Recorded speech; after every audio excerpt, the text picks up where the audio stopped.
So now let's understand electrochemical cells. So to store energy, we use batteries. Batteries just let us convert chemical energy to electrical energy. So inside of a battery, we have a cell for each half reaction, and then we have something that connects those two cells together that allows for the flow of electrons from one side to the other. Now, to conduct electricity, we need mobile charge, and so the ability for electrons to move from one side to the other gives us that mobile charge, and therefore we can conduct that electricity. So our batteries, and there's many types of batteries, which we'll talk about in the next section, but batteries are just electrochemical cells.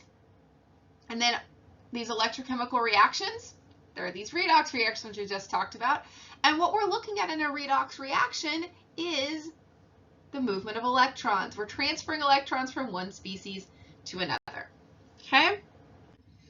In order to conduct electricity, we need what is called a voltaic cell. So in a spontaneous reaction, okay, spontaneous means it happens just, you put A and B together and boom, the reaction occurs. So in a spontaneous reaction, it happens without any other outside influence, okay? In a spontaneous redox reaction, you put the things together, the electrons transfer, energy is released. Now, if we flow those electrons through an external device, that energy can be used to do work. This is what we call a voltaic cell. It's also sometimes called a galvanic cell. I believe your textbook uses galvanic cell instead of voltaic cell, but I'm actually trained as an electrochemist. This is what I did for years, was I worked on electrochemical research. I did something a lot more complicated sounding than these batteries, but voltaic cell was the terminology that we used in the lab. We didn't use galvanic cell. Galvanic cell, I think, is the older, kind of more colloquial terminology for these types of cells, but most of the electrochemists that I interacted with, we all called these cells voltaic cells. Okay, now there's actually two kinds of electrochemical cell that we need to understand. We have our voltaic cells and we have electrolytic cells, okay? In a voltaic cell, spontaneous. It happens, boom, we don't have to do anything to force it to occur, okay? In an electrolytic cell, however, we do have to do something to cause the energy to flow. When we have a reversible battery, okay, our reversible battery or rechargeable battery means that once the electrons flow in one direction, we deplete it. The battery dies. It doesn't work anymore, okay? For like your standard AA, little battery that you drop in something, it's done. But if you have a rechargeable battery, okay, now what you can do is you can plug that battery into something, usually the wall or a special battery charger. Those will impart energy into the battery and force the reaction back in the other non-spontaneous direction. So like if I have my cell phone right here, okay, all right, my cell phone's plugged in. So right now, if my battery's not at 100%, being plugged in is telling my battery to run in the other direction. If I unplug it, now my battery is running in the spontaneous direction and is providing charge for my phone. Okay, I used my phone a lot today because I was out playing Pokemon Go. So I'm charging my phone and therefore recharging it up so I can pull it off the charger later. So that's what happens between our voltaic cells and our electrolytic cells. Okay. Now another really important thing to keep in mind is I mentioned that our voltaic cell, we get that energy, okay, and we can, charge our devices. Well, when we have these reactions, sometimes we don't always get a perfect transfer of that energy. So all of the potential energy inside our battery doesn't always translate into electricity. I don't know if you've ever experienced holding, say, your cell phone and your cell phone gets really hot. Well, that's because some of that energy is being transferred into heat, all right? And so it gets hot. Usually when your phone gets really hot, your battery starts to go down a lot faster. because some of that energy is transferring into heat instead of just powering your phone. So the hotter your device gets, the more energy is being wasted as heat. Okay? All right, so when we have an electrical current, okay, this is sort of what it looks like. Very, very simple little diagram. I've got a battery. I have something that wires it up. I put something there. And if the circuit's connected, boom, I do my thing. If the circuit's not connected, my light bulb won't turn on. So I don't know if anybody's ever built circuits before, but you can put switches in them. And so if you close the switch, lights up. If you open the switch, it decompletes or uncompletes the circuit, and it shouldn't light up. And so when we have these electrons going through this external circuit, we produce electricity. And when we flow from one area to another, that's driven by potential energy. So potential energy is like energy that could happen. And so that's our stored energy. And so when we want the transfer to happen, we have these conductors. They're placed in the cell. They're sites for chemical reactions. Okay? And then we can get the difference between the two electrodes as volts. Okay? And so we talk about something called E cell, and that's the voltage that a cell can produce. Various different things have different oxidation states, and so our metals lose electrons, our nonmetals gain electrons. Our transition metals, we have all sorts of different oxidation states that they can achieve.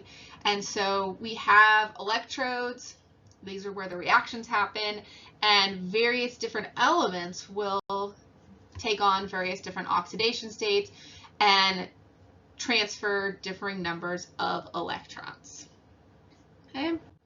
Now for a voltaic cell to work, it needs to be a known spontaneous electrochemical reaction. So we can look at single replacement reactions, and these are the basis for a lot of our voltaic cells. So if you look here, I have some zinc and some copper.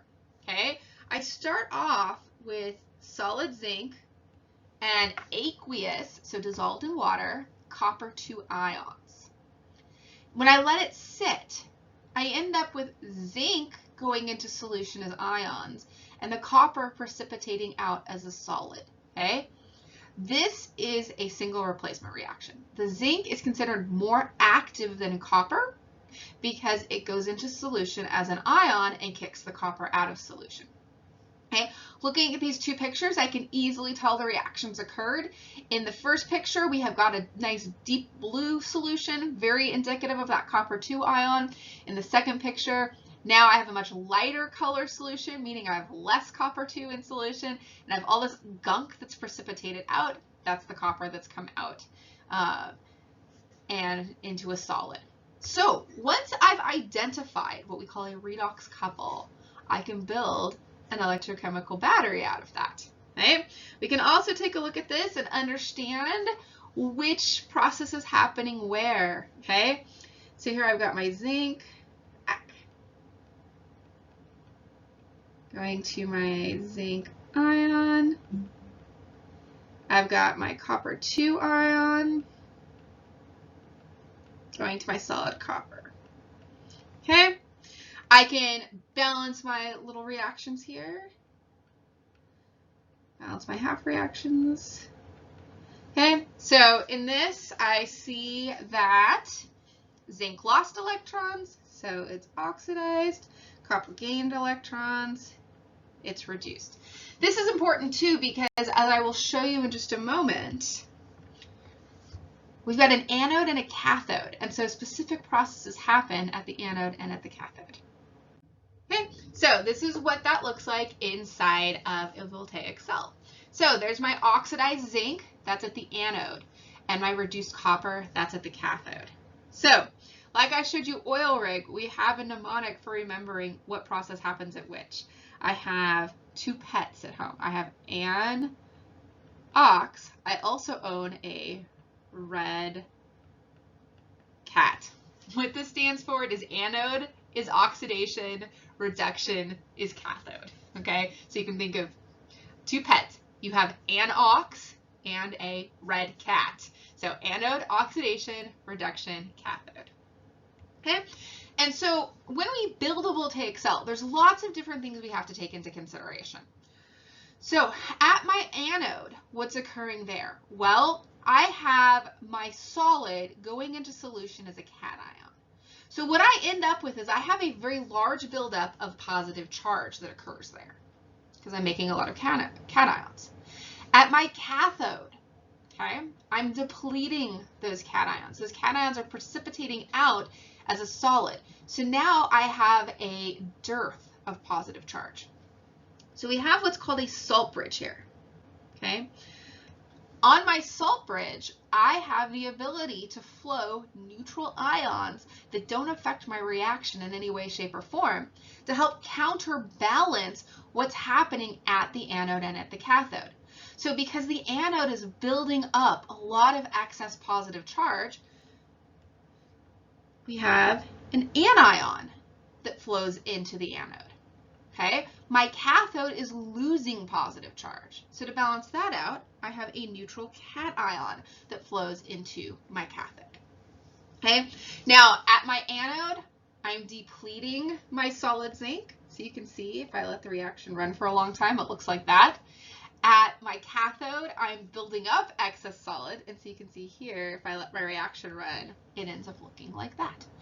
Okay, and so electrons are going to flow from the anode to the cathode. Remember, electrons are negative, right? And the oxidation's occurring at the anode. So the anode is giving off the electrons. And so the electrons, they come from the anode and they flow toward the cathode, all right? So you can see my electrons here. They are generated at the anode and they flow toward the cathode. And then if I have a voltmeter there, I can actually measure that cell potential for this cell. And so every single electrochemical cell, every single redox couple is going to have its own unique voltage that it produces when you allow the flow of electrons to happen from the anode over to the cathode. Okay? Now, what is the driving force here? Well, we call this EMF, electromotive force. All right, if you think about a waterfall, okay, where is water spontaneously going to flow? It's going to flow from the top of the waterfall to the bottom of the waterfall. Water is not spontaneously going to go up the waterfall. All right, so anode to cathode. Now, if I flip it like this, all right, I'm going to go from my anode down to my cathode. So we're only going to get that spontaneous flow in one direction. So the anode is like the top of the waterfall and the cathode is like the bottom of the waterfall. It's going to flow from the anode down to the cathode. We're going to flow from a higher potential energy to a lower potential energy. Okay? Now, that potential difference between our anode and the cathode, that's our electromotive force. We also call it the cell potential, or as I mentioned before, that E cell. Okay? Now we can measure E cell by setting up a situation like this. So there's that zinc copper electrochemical cell again. If we attach a voltmeter to it, this particular cell generates 1.1 volts of energy. Okay? Now when it has that little circle up near the E there, superscripted, that's called E naught cell, and this is the standard cell potential. We measure these at specific conditions so that we know exactly what's going on. Now every single different redox couple is going to have a different standard reduction potential. So here's a whole bunch of different standard reduction potentials, with our comparison being our hydrogen electrode there. So we compare a lot of things to the standard hydrogen electrode, and so that is set at 0. And so you can see all sorts of different E naught cells for all these various different half reactions. And then when we put two half reactions together, then we get an overall E cell for that cell. So all of these are compared against hydrogen, okay, since hydrogen has 0. We know what the potential is for each of these individual half reactions. Now, if I wanted to figure out, I don't know, what the cell potential would be if I had a fluorine lithium cell, I can do a calculation based on these standard reduction potentials to figure out how much voltage I should be getting from a fluorine lithium cell. Okay? Now, what's interesting is the voltage is independent of size, all right? And we get all these different voltaic cells here. So we have our alkaline cell batteries. They can produce 1.5 volts.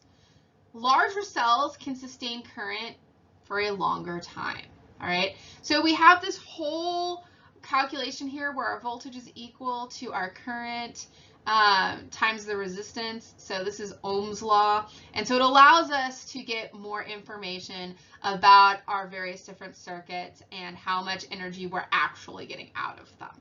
Okay. So there's some interesting things. A common alkaline battery, again, is 1.5 volts. Your lead acid car batteries, each cell in those is 2 volts, but there are 6 cells, so you get a total of 12 volts. So your 12-volt car battery is because there's 6 individual 2-volt cells. If you have one of those little batteries in your calculator, 1.3 volts. Electric eels produce a voltage of 0.15, and then giant squids, okay, they're nerve cells, they produce a voltage as well. All right, and then again, our voltage is independent of size, so it's just determined by the chemical composition. It doesn't matter how much of each component I have in there. Whatever the 2 half reactions are, that's going to set the voltage that that particular cell can generate. The more of the stuff I have, the longer my battery will run, but I will not get any extra voltage from it, okay? So larger batteries can last longer, but they don't produce any extra voltage, okay? Like our alkaline batteries, I can take my AAA battery up to my giant D battery. They're all going to give me 1.5 volts. My D batteries are going to last longer. They'll sustain that longer because they're bigger and there's more stuff to react. Reactions go until something has been completely depleted. All right, and then we have rechargeable and non-rechargeable batteries. So our non-rechargeable, I can't plug them in. I cannot reverse the current. My rechargeable, I can flow in one direction, plug them into an external source, and it can go back in the other direction and recharge, and we can use it again to a certain extent. Eventually, you can only recharge it so many times before just stuff gunks up on either side, and you just can't force the electrons back and forth anymore. That's why on something like your cell phone, over time, your battery does not last as long because you can only reverse the reaction so many times before stuff just starts to gunk up and you just can't reverse it anymore. Okay, so these are our voltaic cells and how we start to figure out how we put batteries together. All right, and then next we're going to talk about different types of batteries.